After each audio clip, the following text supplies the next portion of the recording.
ମୁଁ ଆଜି ଆପଣଙ୍କ ଆଗରେ ଗୋଟେ ଗପ କହିବାକୁ ଯାଉଛି।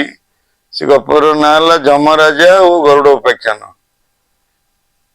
ଥରେ ଦେବତା ମାନେ ଚିନ୍ତା କଲେ ଆମେ ମର୍ତ୍ତ୍ୟପୁର ଯାଇ ଜଗନ୍ନାଥଙ୍କୁ ଦର୍ଶନ କରି ଆସିବୁ। ସମସ୍ତେ ସବୁ ଦେବତା ମିଶି ଆସିଲେ, ତାଙ୍କ ସାଙ୍ଗରେ ଯମରାଜା ମଧ୍ୟ ଆସିଥିଲେ। ସବୁ ଦେବତା ଜଗନ୍ନାଥଙ୍କୁ ଦର୍ଶନ କଲେ ଓ ଖୁସି ମନରେ ସେମାନେ ଯେ ଯାହା ବାଟରେ ଯିଏ ଗଲେ। କିନ୍ତୁ ଯମରାଜା ଫେରିଲା ବେଳେ ଦେଖିଲେ ସେଠି ଗୋଟିଏ ଚଢେଇଟିଏ ବସିଛି। ଜନ୍ମଜ ବିସ୍ମିତ ହେଇକି ଅନେଇଲେ, ୟାର ତ ମୃତ୍ୟୁ ଅମୁକ ଜାଗାରେ ଅଛି, ଇଏ କଣ ଏଠି ବସିଛି? ଇଏ ଏତିକି ଟିକେ ଚଢେଇ ଏତେ ବାଟ ଯିବ କେମିତି? ଇଏ ଚାହିଁକି କଣେଇକି ଟିକେ ଅନେଇକି ପୁଣି ଦେଖିବା କଣ ହଉଛି ଭାବି ସେ ସେଠୁ ପଳେଇ ଗଲେ। ଗରୁଡ଼ ଏ ଦୃଶ୍ୟ ଦେଖୁଥିଲେ। ଗରୁଡକୁ କିଛି ଭଲ ଲାଗିଲାନି। ଏରା ଆମର ଗୋଟେ ଜାତି ଭାଇ, ଯମରାଜା କଣ ୟାଙ୍କୁ କଣେଇକି ଅନେଇଲାଣି, ୟାର ମୃତ୍ୟୁ ବୋଧେ ନିଶ୍ଚିତ।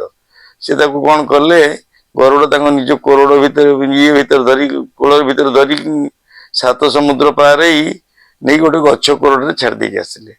ଛାଡ଼ି ଦେଇକି ଆସି ବନ୍ଧୁ ଯେତେବେଳେ ଫେରିଲେ, ଜଗନ୍ନାଥ କହିଲେ, ଗରୁଡ଼ କଣ ଏ ଭାରି ବ୍ୟସ୍ତ, କଣ କୁଆଡ଼େ ଯାଇଥିଲ କି? ନା ନାଇଁ ପ୍ରଭୁ, ଆଉ ଆପଣଙ୍କୁ ଯମରାଜା ଦର୍ଶନ କରିବାକୁ ଆସିଥିଲେ। ସେ ଫେରିଲା ବେଳେ ଦେଖିଲେ ଏଠି ଗୋଟେ ଚଢେଇଟିଏ ବସିଛି। ଆଉ ସେ ଯେତେବେଳେ କଣେଇକି ଅନେଇଲେ, ମୁଁ ଭାବିଲି ବୋଧେ ତାର କଣ ସମୟ ଖରାପ ଆସି ପହଞ୍ଚିଲାଣି। ଆଉ ମୁଁ ନା ତମେ କଣ କଲ? ନା ମୁଁ ତାକୁ ନିଜ କୋରଡ଼ ଇଏ ଭିତରେ ରଖି, ତାକୁ ପକ୍ଷ ଭିତରେ ରଖି ତାକୁ ନେଇକି ଛାଡ଼ି ଦେଇକି ଆସିଲି ଗୋଟେ ଗଛ କୋରଡ଼, 7 ସମୁଦ୍ର ପାର କରି ଗୋଟେ ଗଛ କୋରଡ଼ ଭିତରେ। ଜଗନ୍ନାଥ କହିଲେ, ସେଇଆ ହିଁ ଯମରାଜା ଭାବୁଥିଲା ଯେ ସିଏ ପକ୍ଷୀର ତ ମୃତ୍ୟୁ ଅମୁକ ଜାଗାରେ, ଇଏ ଏଠି ବସିଛି। ତମେ ତାକୁ ସେଠି କୋରଡ଼ ଭିତରେ ରଖିଦେଇକି ଆସିଛ। ସେ କୋରଡ଼ ଭିତରେ ଗୋଟେ ବଡ ସାପ ଥିଲା, ସେ ବାହାରି ସେ ପକ୍ଷୀ ଖାଇଛି। ତା ମାନେ ସେ ପକ୍ଷୀର ସେଠି ମୃତ୍ୟୁ ହେଲା। ଯାହାର ଯେତେବେଳେ ମୃତ୍ୟୁ ଥାଏ ତାକୁ ସେ ଜାଗାକୁ ଯିବାକୁ ପଡିବ। ୟାର ସାରାଂଶ ହଉଛି, ମୃତ୍ୟୁ ଯେତେବେଳେ ହବ, ଜନ୍ମିଲେ ନର ଅବଶ୍ୟମରେ, ମୃତ୍ୟୁ ନ ହେବା ଟିକେ ନାହିଁ ସଂସାରେ। ବାଳବୃଦ୍ଧ କିମ୍ବା ଯୁବା ଯୁବତୀ ସମସ୍ତଙ୍କ ଠାରେ ତାର ସମାନ ରୀତି। କେଜାଣି କେବେ ସେ ଆସିବ ଚାଲି, ବାଛି ନେବ ପୁରିଥିବ ଯାପାଳି। ଦିନ ରାତି ନାହିଁ ସଞ୍ଜ ସକାଳ, ମୁହୂର୍ତ୍ତେ ନଟଳେ ପୁରିଲେ କାଳ।